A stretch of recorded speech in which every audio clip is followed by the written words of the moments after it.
Right now, I'm just about to do some dictation work on my next book, Golden Dusk at Makena. This is a romance, and it's part of the Maui Desire Series. This is book number, so this is book number 1. I've got a prequel book called Moonlight at Wailea, and then there's going to be another book. Oh no, wait, I'm confused. I've already got it.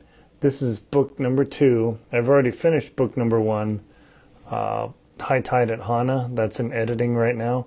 Sorry, and this is book number 2. And then I need to work on book number 3. Sorry. Late night doing edits and edits and working on my outline. So it's a long day. But what I'm doing is I'm recording and doing dictating on my glorious iPad here, and this is how I write. I write all my books that way. I wrote my book, The Last Echo, dictated, and I did about half of the Magellan Deception dictated, and then the other half was hand typed, and I totally prefer dictation because I can get it done quicker. I can usually do about 6,000 words a day. That's my target. We'll see how I do today. And the goal here is to do the next chapter as a live stream. Now, normally I do my live streams on, let's say, I can't say the social media channel because then Facebook will block it.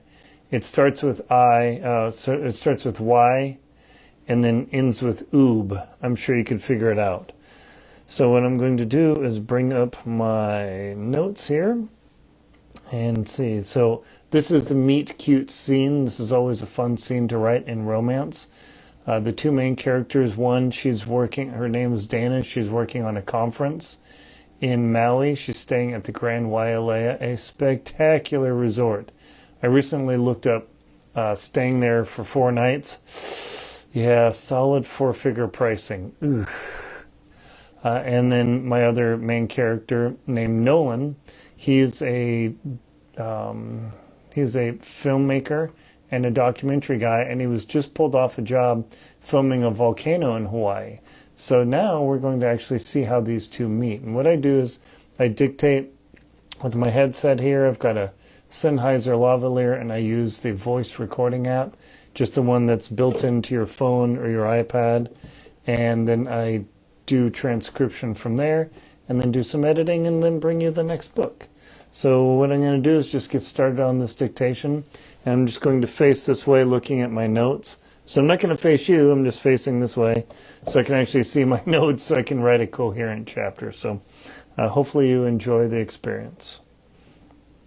Let me get voice recording started. Let's see, I don't think comments, if anybody puts a comment, let me know. Thank you very much.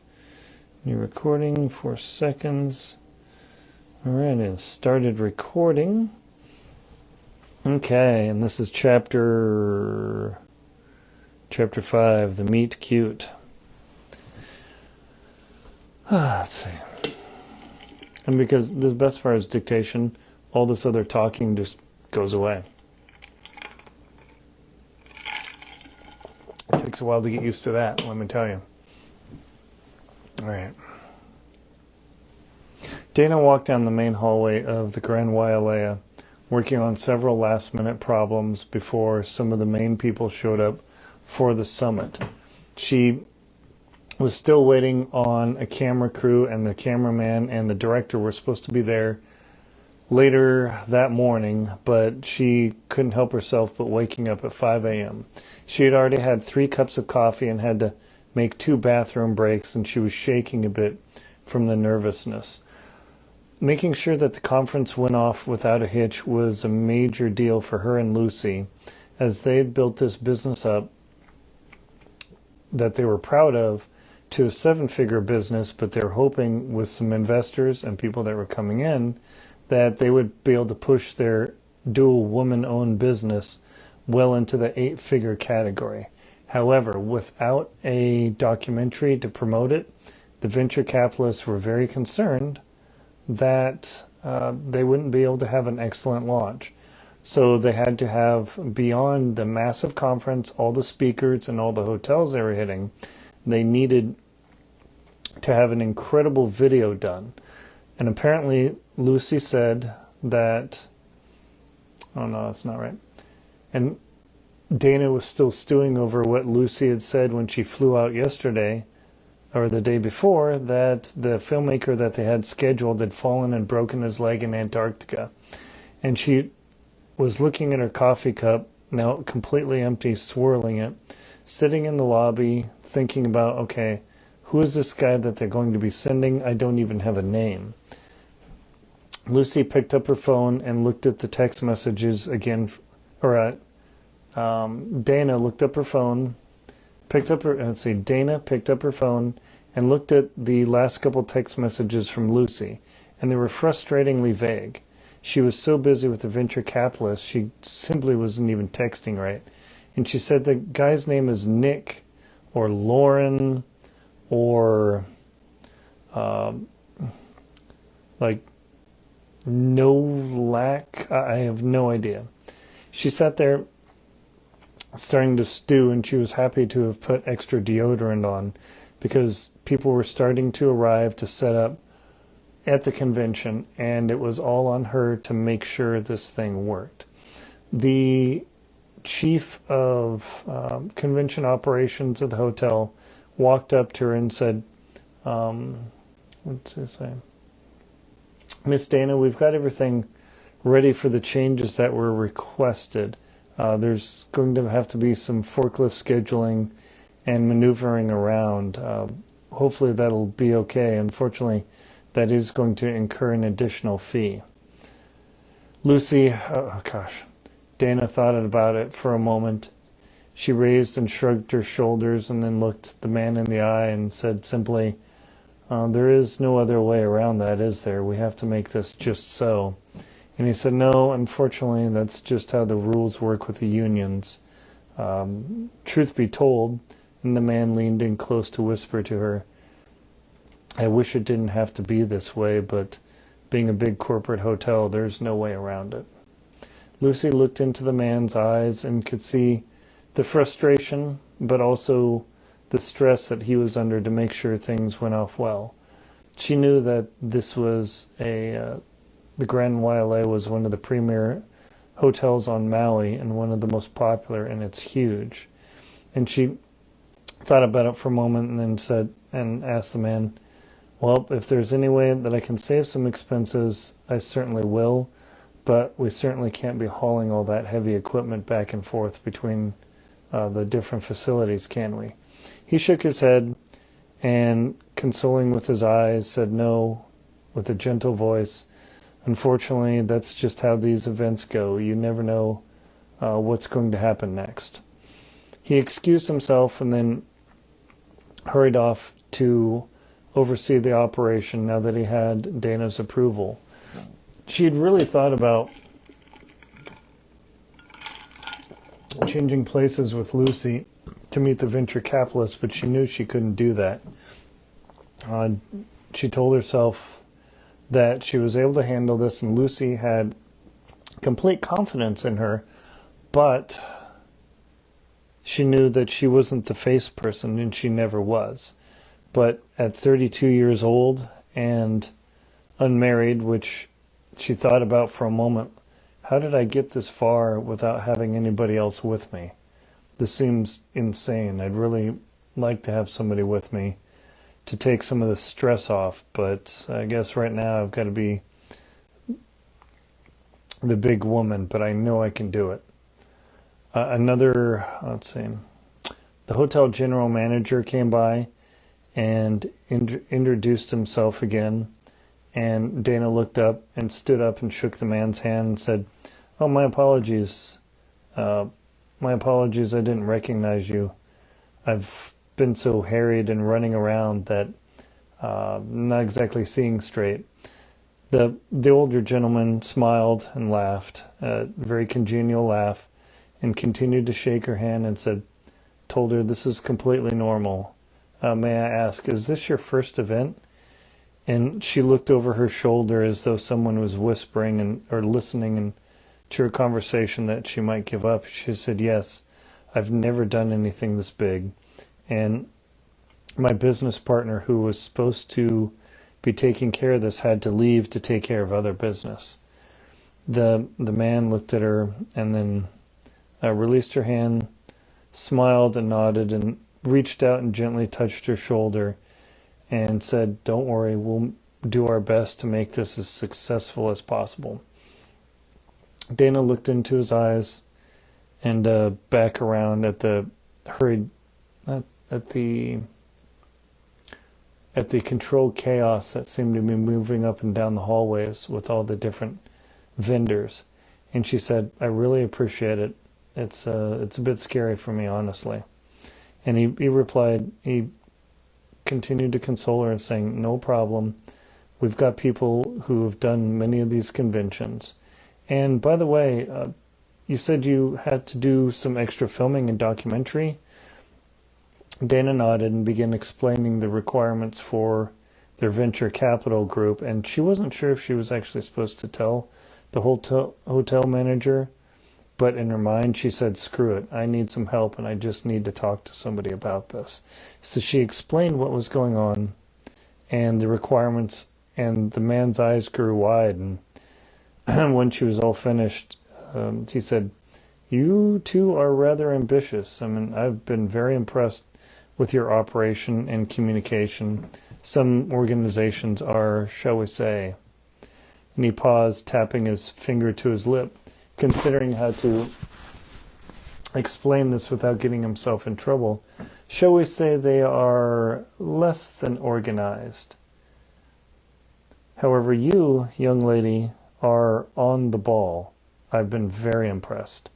This made Dana's heart jump in satisfaction, knowing that this is an extremely expensive hotel. It's one of the biggest in Hawaii and one of the premier locations. And the man complimenting her seemed to be honest rather than just getting her, just trying to make her feel better. The man excused himself as his phone buzzed for the third time. He picked it up and looked at it and said, "Well, if you'll excuse me, I have some other things to attend to." And she replied, "I can imagine. This is a huge hotel and there's always something going on." He looked back at his phone, scanned the message, and he looked back at her and sighed, trying to hide his emotions but having difficulty, and said, "This is just part of the job." And she laughed and said, "Suppose that's why they pay you the big bucks." And the man said, "Yeah, the big bucks. The big bucks with a lot of big hours." He excused himself and walked away. Lucy looked around and saw customers coming in and hotel staff running back and forth, in addition to multiple vendors beginning to show up. However, she wasn't thinking about them at all. She could in fact stay anonymous for a little bit longer before she needed to start talking with people. But she started to think, "Damn, Lucy, where the hell is this guy?" And then she looked down at her phone, and it was still 10 minutes before they were supposed to meet at 10 a.m. She plopped back down in the well-apportioned leather chair and wished she had another cup of coffee. But the way her hands were shaking, she knew if she had any more, she was going to have to need another bathroom break. Just as that thought passed her mind, the urge hit. "Son of a..." she swore to herself. She stood up, walked over and threw the empty paper cup into the recycling bin, and then walked off to the restroom. As she was walking out the restroom and just entered the door, a man entered the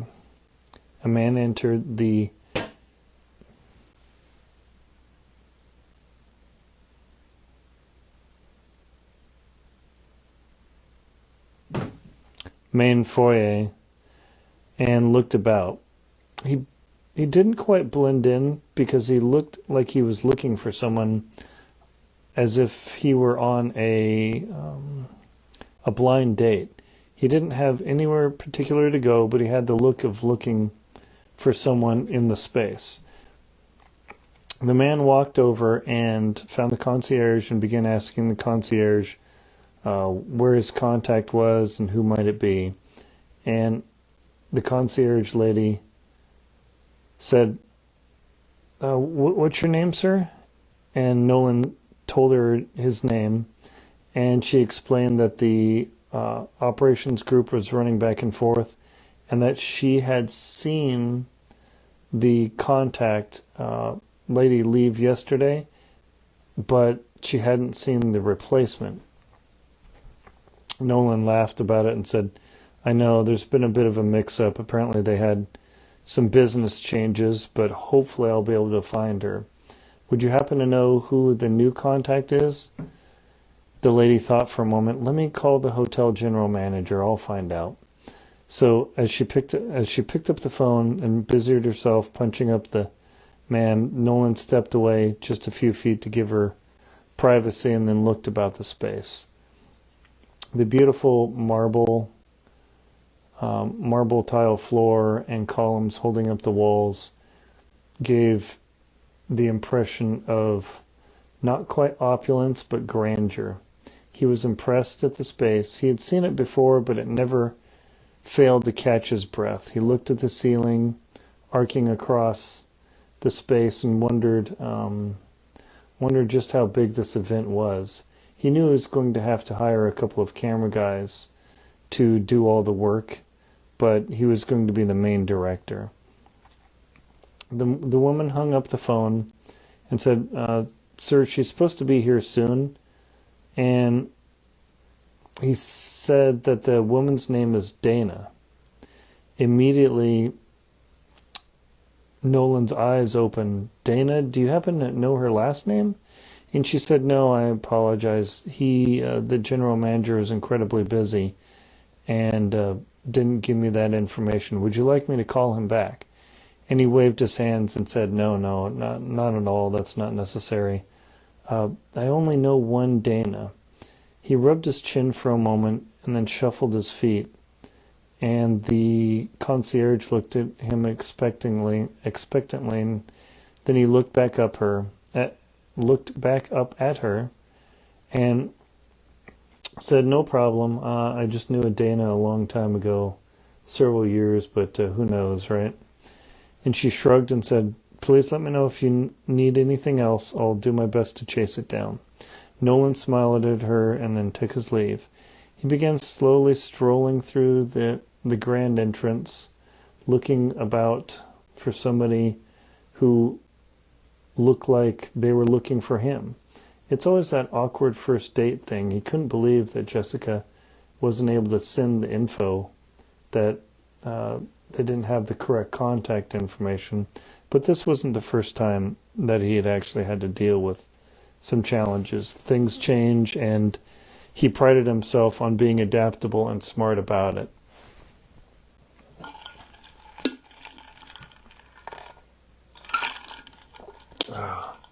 After several minutes, he walked over and sat in a seat behind a column that had a good view of the entrance, but where he was sitting, he couldn't see the restrooms at all.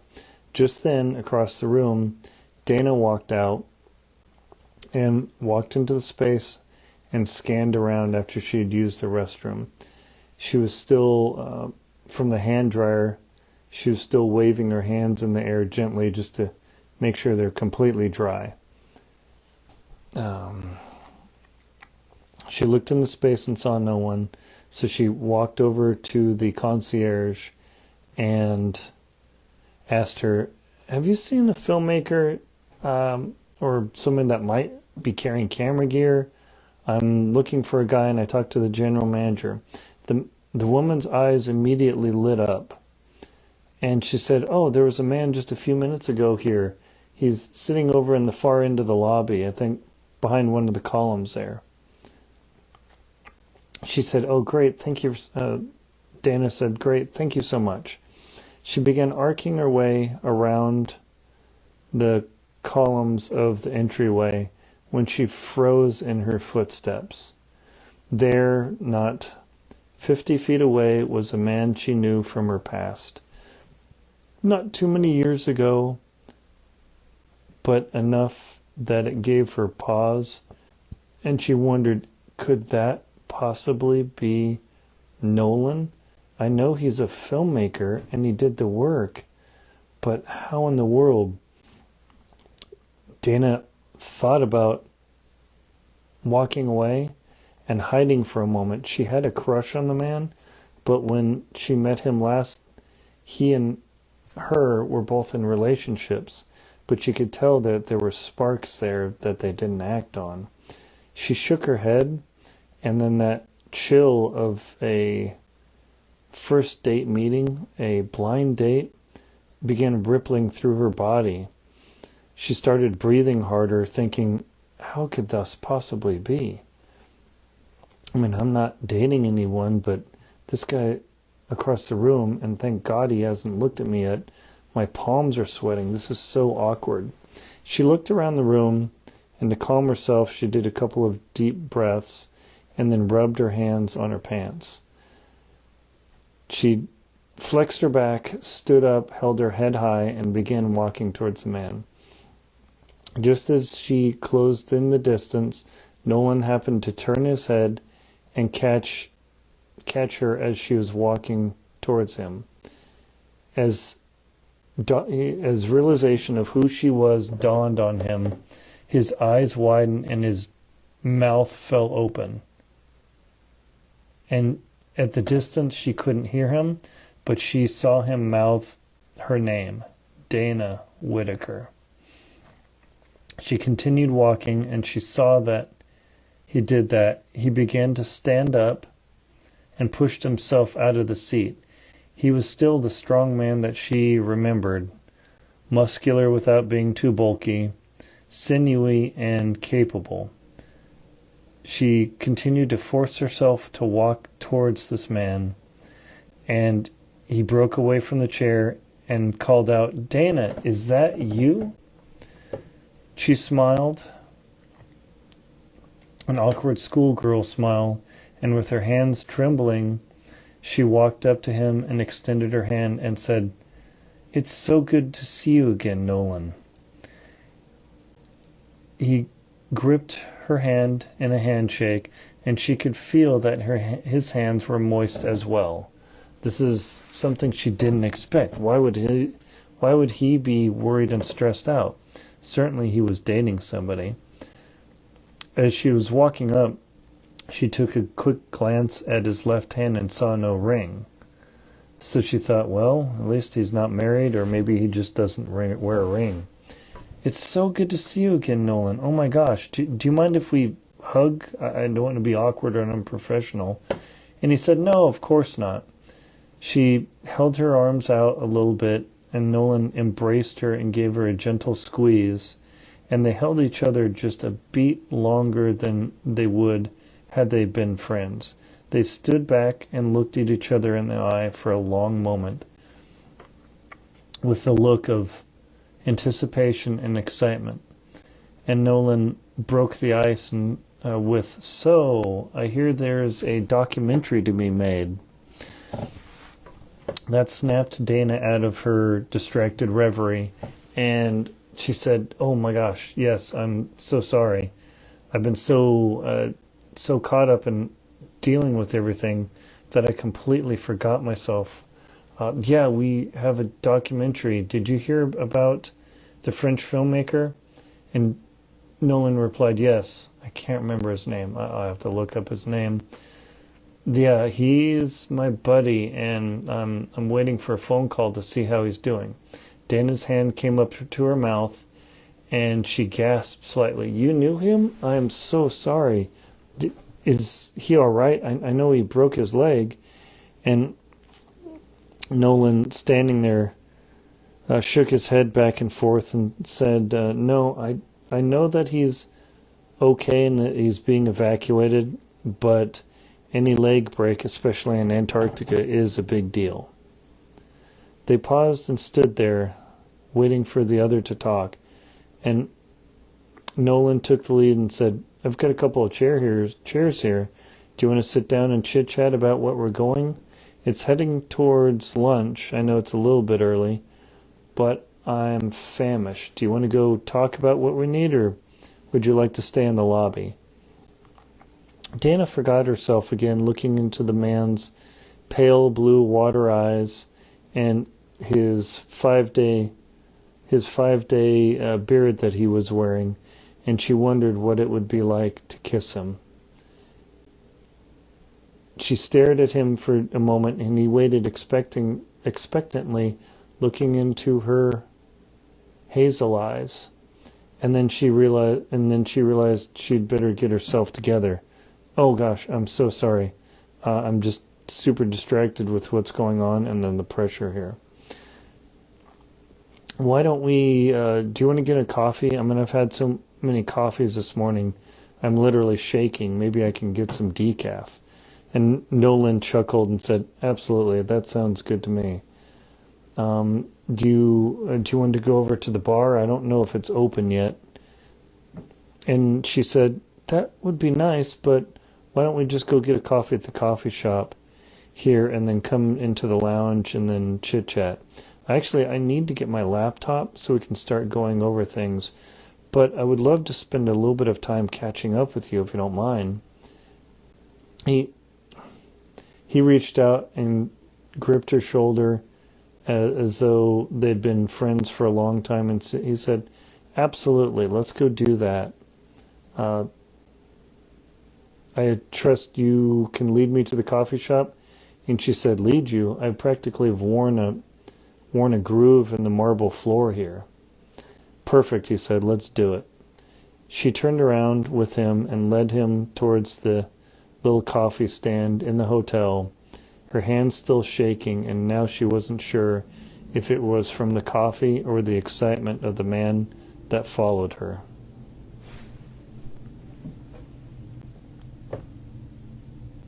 Boom.